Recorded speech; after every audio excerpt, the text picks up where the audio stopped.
नगर परिषद आणि नगरपंचायत निवडणुकीचा पहिला टप्पा पार पडल्यानं ईव्हीएम मशीन सुरक्षित ठेवण्याची जबाबदारी पोलीस, सीआरपीएफ, केंद्र बल आणि पोलीस प्रशासनावर आहे.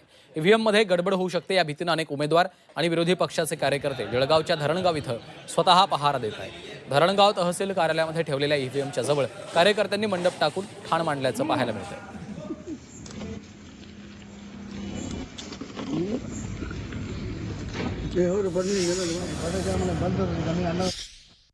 नगरपंचायत आणि पालिकाच्या निवडणुकीचा पहिला टप्पा आटोपलेला आहे. त्यानंतर याची जी जबाबदारी आहे या ठिकाणी ईव्हीएमची जबाबदारी. मी जळगाव जिल्ह्यातील धरणगाव या ठिकाणी उभा आहे आणि याच ठिकाणी तहसील कार्यालयामध्ये स्ट्रॉंग रूम मध्ये याच ठिकाणी ईव्हीएम मशीन ठेवण्यात आलेलं आहे. याकरता पोलीस कडक बंदोबस्त देखील करण्यात आलाय. त्या सिक्युरिटीच्या आजूबाजूला यदि आपण परिसर बघायला गेला ते याच ठिकाणी हे जे विरोधक आहे या ठिकाणी थंडीच्या पहारामध्ये देखील या ईव्हीएम मशीनचा देखील पहारा देताना पाहायला मिळतं. एवढे 20 दिवस आम्ही काम इथं आम्हाला काही वेळ नाही लागला की आम्ही रात्रंदिवस थंडीमध्ये बसून इथं डबे खाता इथं सर्व पदाधिकारी आहेत.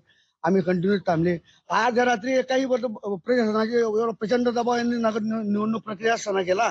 त्यामुळे सभेंच्या यांच्या खूप प्रॉब्लेम आले. तर आताही तो दबाव वापरू शकता आणि प्रशासनाला हातात घेऊन पेट्या बदलू शकता, ईव्हीएम वगैरे काही हॅक करू, ईव्हीएम मशीन हॅक करू शकता.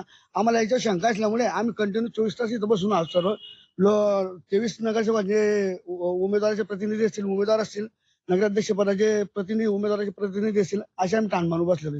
दिवस रात्र याच ठिकाणी मंडप जे आहे याच ठिकाणी 2 शिफ्ट मध्ये हे पहारा देताना पाहायला मिळतं आहे. नेमकं यांच्या मनात भीती आहे की या ठिकाणी काही घटना ना घडू याकरता आम्ही देखील या ठिकाणी उपस्थित आहे पोलिसांसोबत, असं देखील त्यांच्या वतीनं बोलण्यात आलंय. वाल्मिक जोशी, झी मीडिया, जळगाव.